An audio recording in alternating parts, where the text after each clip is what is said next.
bienvenue chers auditeurs dans le chapitre 12 de L'impossible sinon rien, tome 1, best-seller de Mu.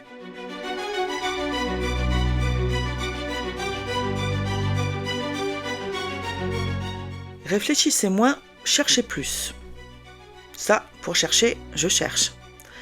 Ce qui m'arrangerait, ce serait de trouver. Je suis allé sur Amazon et Kobo. J'ai acheté 5 e-books qui m'ont paru bien, mais franchement, je ne me sens pas du tout à l'aise de passer ainsi mon temps de travail à lire. Je me tourne vers mes collègues de plateau, tous affairés. C'est vraiment ridicule. Je travaille dans une maison d'édition. Je suppose que lire fait partie du job. Dis-moi Tristan, est-ce que tu lis au bureau ? Jamais de la vie. Ah, ok. Je me recroqueville sur mon ordinateur en maugréant et me décide à continuer par des recherches sur des blogs de littérature érotique. Peut-être que certains peuvent m'indiquer quelques pépites, parce que les trouver toutes seules s'avère tout de même difficile. Beaucoup d'e-books sont édités par des maisons d'édition 100% électroniques. Malheureusement, je ne peux avoir cette précieuse information qu'en ouvrant au petit bonheur la chance. Cela me fait perdre énormément de temps. Internet est devenu un véritable Eldorado pour l'édition dématérialisée. Quoi d'étonnant d'ailleurs. C'était bien l'une des pistes que je souhaitais explorer si je montais ma propre maison d'édition. J'entends Tristan ricaner à côté de moi. Non, sérieux Louise, tu travailles dans une société d'édition et tu demandes si tu peux lire ? Tu te fous de moi là ? Bien sûr, voyons. Tu vas bien me devoir en lire quelques-uns, ne serait-ce que pour pouvoir en parler, tu ne crois pas ? Je suppose, dis-je en riant de ma propre bêtise. Je n'en reviens pas. Un job où je peux m'adonner à mon vice sans complexe. Par contre, vu ce que je suppose que tu veux lire, rajoute-t-il à voix basse, pour qu'on ne soit pas entendu devant, je te conseillerais tout de même d'aller dans la salle de repos. C'est souvent là que se réfugient les lecteurs. Bonne idée, je vais m'isoler à l'heure. Je te dis à demain, si je te revois pas. Je remballe mes affaires et décroche mon ordinateur portable de sa base. Attends, me dit Tristan en me retenant par le bras. Il retire soudain sa main, comme s'il s'était brûlé. Je le regarde étonné. Il semble chercher ses mots. Ne te vexe pas, hein, d'accord ? Je fais oui de la tête, mais j'appréhende. J'ai presque terminé, tu sais quoi. Est-ce que tu veux savoir ce que j'en pense ? Bien sûr, voyons. Je promets de ne te traiter d'imbécile qu'une fois rentré chez moi. Très drôle. Bon, il y a quelques longueurs que tu peux très facilement corriger à mon avis. Ça nuit au rythme qui est plutôt enlevé et qui tire en haleine. Je crois aussi que tu peux le rendre plus rigolo encore en retravaillant les scènes censurées. Il y a aussi un vrai potentiel humoristique qui n'a pas vraiment été exploité. Je déglutis avec difficulté. Censuré ? Ah oui, à ce niveau-là, j'appelle ça de la censure. Fais pas cette tête, j'aime beaucoup, je te dis. Hier, tu as adoré. Je suis frustré. Ça lui a fait perdre une étoile. Je me penche au plus près. Obsédé. J'ai 29 ans et je suis célibataire. Je plaide coupable. Je lui fais une magnifique grimace et le laisse à cet aveu bien vite avant d'être tenté de lui envoyer un coup bien bas en parlant d'Océane. Mais j'ai promis de ne pas me vexer.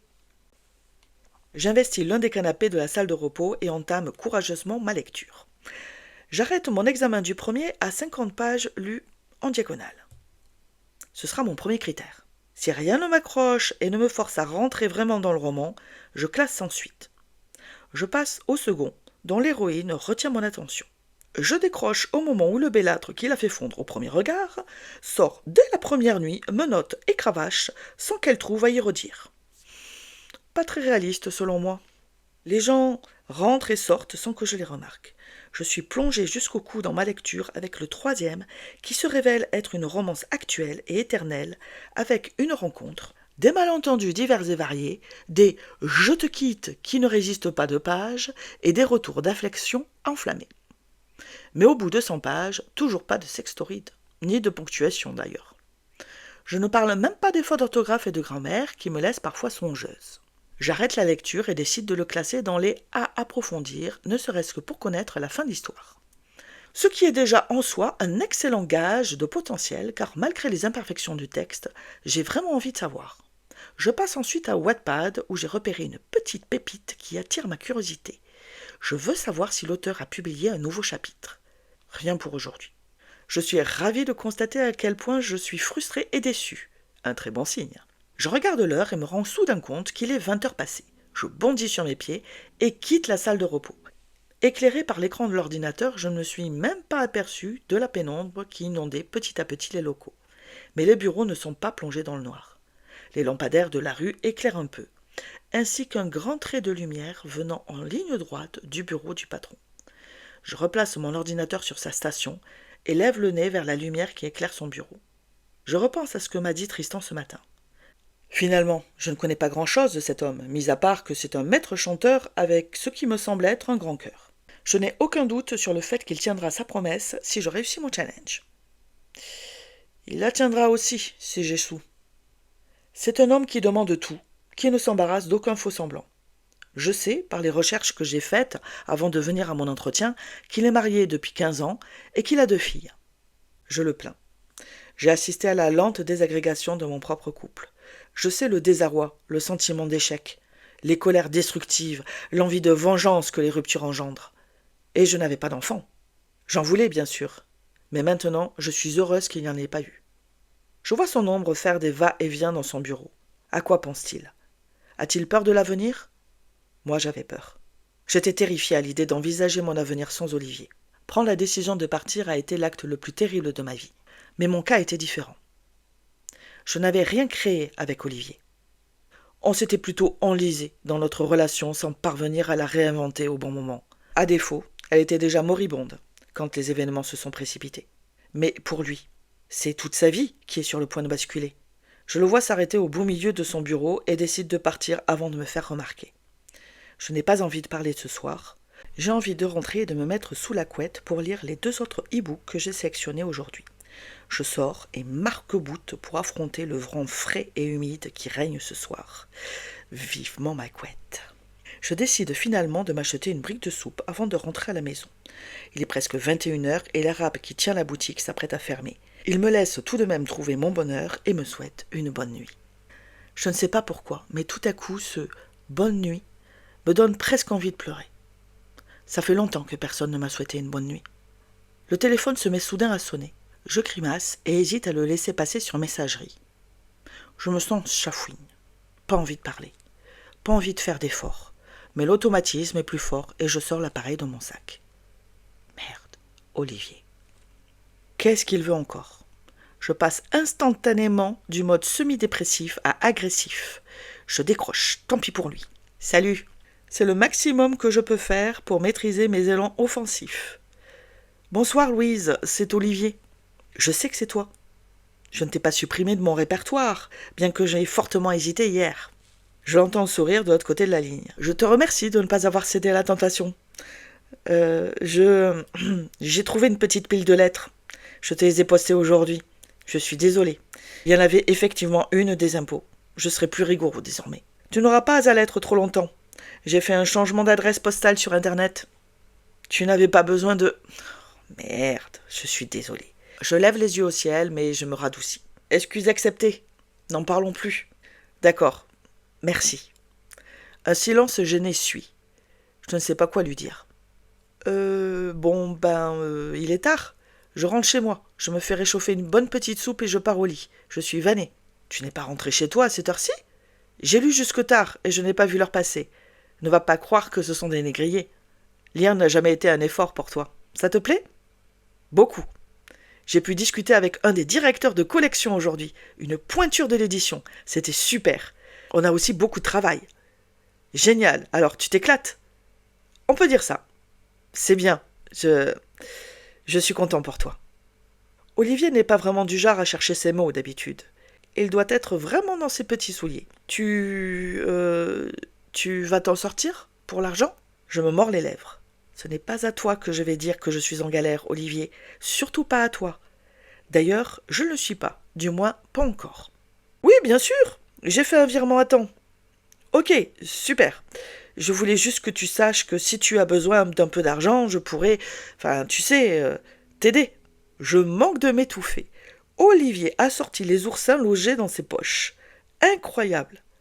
Tu dois vraiment regretter si tu me proposes ton aide financière. Oui, je regrette. Louise, ça fait 2 fois que tu me raccroches au nez. Je n'aime pas ça du tout. Tu comptes toujours pour moi. Alors, ce soir, je voulais avoir une chance de pouvoir discuter normalement. Reconnaître mes erreurs m'a paru une bonne idée pour y arriver. J'éclate de rire dans la rue. Je vais de surprise en surprise. Le voilà gentil maintenant. Mais j'ai vraiment envie d'accepter le calumet de la paix et d'arrêter d'être si rancunière contre lui. Très bien, Olivier, tu as gagné un gros bisou sur la joue. Tu es content ? Oui, répond-il dans un soupir. Je peux aller me nourrir et me coucher maintenant ? Va, petite marmotte. J'allais composer le code sur le pavé tactile de l'entrée quand je suis cueillie sur le vif et sens toute ma mélancolie me reprendre. Mais cette fois, elle est chaude et réconfortante. Ça fait longtemps que tu ne m'as pas appelée petite marmotte. Je sais. Je te souhaite une bonne nuit, Olivier. Moi aussi, je te souhaite une bonne nuit, ma petite marmotte, et fais de beaux rêves. Merci, dis-je dans un souffle un peu court. Cette fois, je le laisse raccrocher. C'était une conversation inattendue qui est arrivée pile poil au moment où j'en avais le plus besoin. Je ne sais pas ce qui se passe dans ma tête ce soir, je sais juste que j'ai reçu exactement ce dont j'avais besoin pour que la paix revienne dans mon cœur. Il reste donc autre chose que du ressentiment et du gâchis dans ma relation avec Olivier. Je ressors mon tapuscrit de l'armoire. Il reste peut-être aussi quelque chose à sauver de ces quelques 300 pages. Tristan l'aime bien. Fabien Darmois a dit qu'il avait du potentiel. Je sais bien que c'est du temps perdu, car maintenant, il est hors de question de le renvoyer au moindre éditeur, mais j'ai bien envie de passer mon livre en revue. Qu'est-ce qui pourrait le faire passer de passable à excellent ? Je suis en train d'analyser les livres d'autres personnes, de les critiquer sans ménagement. Un peu d'honnêteté intellectuelle voudrait que je fasse subir à mon œuvre le même examen sans concession que celui que j'assène à d'autres, non ? Allez, courage, Louise, tu peux le faire. Je l'ouvre et lui fais passer le premier test. Lire le début, voir s'il m'accroche. Mention excellent. Je me rends compte que je me suis laissé glisser dedans jusqu'à la page 22.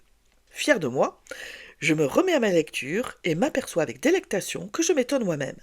Certains passages me paraissent même étrangers, comme si ce n'était pas moi qui les avais écrits. C'est très étonnant de se redécouvrir soi-même avec des yeux rafraîchis. Je garde néanmoins en mémoire les commentaires de Tristan et traque mes imperfections. Je corrige de ci de là des fautes, des oublis de mots, des formulations que j'essaie d'améliorer jusqu'à la première scène intime avec le mari de mon héroïne, Viviane. Elle a éloigné les enfants pour la nuit, fait un petit dîner romantique, et quand ils en viennent à la suite du programme, elle le veut plus passionné et le bouscule un peu pour réveiller son côté sauvage. Quand il démarre enfin, elle lui demande dans le creux de l'oreille de la sodomiser. Le pauvre homme est tellement choqué par cette demande qu'il en perd tous ses moyens. La scène est vraiment très rigolote. Elle me paraît parfaite telle qu'elle.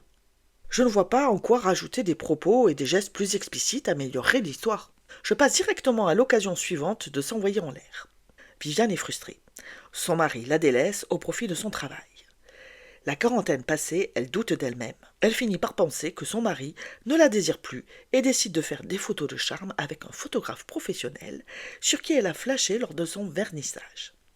Les photos sont de plus en plus osées, de plus en plus accessoirisées. Elle finit avec un corset, des talons aiguilles et une cravache.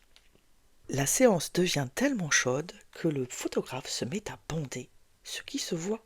Grisée, elle l'approche et obtient de lui exactement la séance de sexe débridé qu'elle attendait de son mari. La scène commence par être drôle et devient de plus en plus sensuelle au fur et à mesure que Viviane prend de l'assurance. Elle se voit à travers ses yeux à lui, se trouve belle, sensuelle et se sent en pleine possession de son corps, qui est pourtant très loin de la taille mannequin. Je fronce les sourcils et m'éloigne un peu du tapuscrit en me positionnant en équilibre sur les 2 pieds de ma chaise. Je me balance et regarde mon texte avec une acuité nouvelle. Je constate 2 choses. En premier lieu, je me rends compte que j'ai écrit ce livre au moment où je sentais Olivier s'éloigner inexorablement de moi, alors même que je n'étais pas en mesure de faire les efforts nécessaires pour ranimer mon couple. En fait, j'aurais voulu que ce soit lui qui fasse des efforts pour me rattraper, me rassurer, m'aimer plus fort. Après mon licenciement, j'ai pris à une vitesse record une 10aine de kilos, suffisamment pour devoir changer ma garde-robe et pour douter de tout, de moi et de lui. J'ai écrit ce livre comme un exutoire censé me rassurer, puisque je ne trouvais pas auprès de mon compagnon le support et la force dont j'avais besoin. Le livre a eu dans ma vie la même utilité et le même impact que si j'avais eu un amant, avec les mêmes conséquences, puisque j'ai fini par le quitter pour de bon, pour des livres.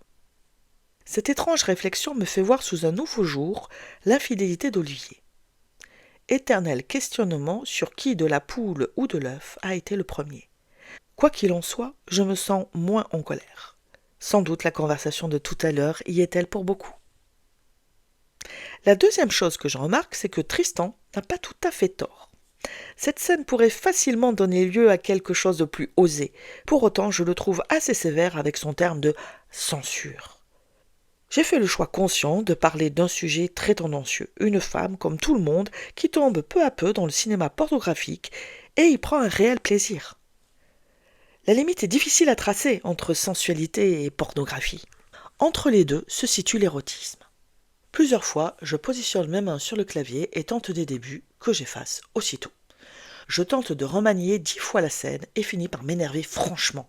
Est-ce que Tristan avait raison ? Est-ce que je me censure ? Je reviens sur le tapuscrit et passe au crible toutes les scènes qui auraient pu être des scènes de sexe torride. Chaque fois, je trouve une bonne raison d'être plus descriptive. En contrepoint, j'en trouve toujours une pour justifier mon choix d'auteur. Ce n'est tout simplement pas un livre érotique. Le lecteur a de l'imagination, qu'il s'en serve. Il n'a pas besoin qu'on lui tienne la main tout le temps. De plus, je n'ai pas écrit un livre pour qu'on le lise de la main gauche. C'est hors de question, dis-je tout haut en fermant le document sans enregistrer. Je marche de long en large, dans mes 5 mètres carrés d'espace libre, puis je me décide à faire ma vaisselle avec une rage à peine contrôlée. Avec tout ça, il est plus de minuit. Je me démaquille et saute dans mon lit. Je récupère le Terry Pratchett du moment et plonge dans ma lecture dont je ne comprends pas une ligne. Lire cet auteur nécessite un minimum d'attention et de coopération du lecteur. Je l'envoie valser au pied du lit au bout de 10 minutes d'effort. J'éteins la lumière et ferme les yeux. Bien sûr, je suis beaucoup trop énervé pour m'endormir. Voilà que maintenant mon estomac gargouille et se plaint de mon menu trop light. Je repousse ma couette avec un grognement censé impressionner mon ventre rebelle à la diététique, tout autant que la petite voix qui ne cesse de grandir au fond de moi. Cette voix ressemble étrangement à celle de Tristan. « Tu vois bien que tu te censures.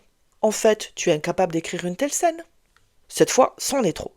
Je me lève d'un pas décidé et rouvre mon portable. Je ne serai peut-être l'auteur que d'un seul roman, mais je ne recule pas devant la difficulté.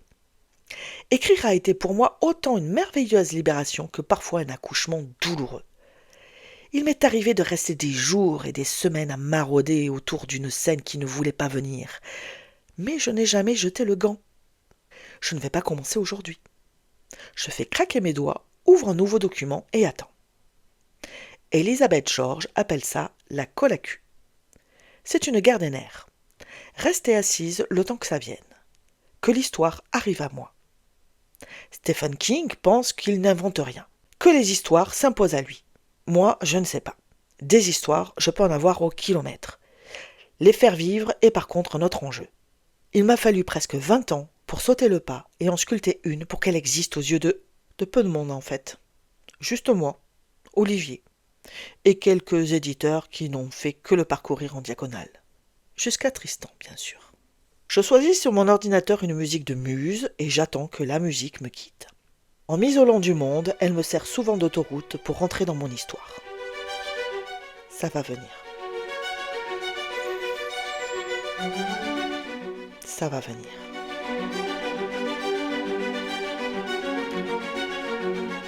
Ça va venir. Ça y est. Ça vient.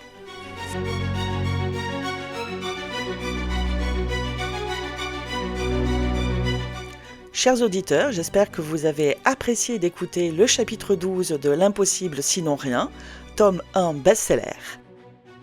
Nous allons nous retrouver non pas au chapitre 13, mais au chapitre 14, car comme vous pouvez l'imaginer assez facilement, Louise va écrire une scène érotique, une scène que je ne peux donc pas lire sur une plateforme, surtout américaine. L'essentiel du chapitre lui étant réservé, j'ai décidé de switcher directement sur le prochain chapitre, le chapitre 14.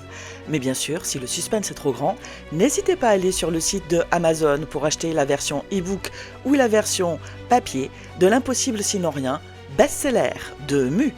À bientôt!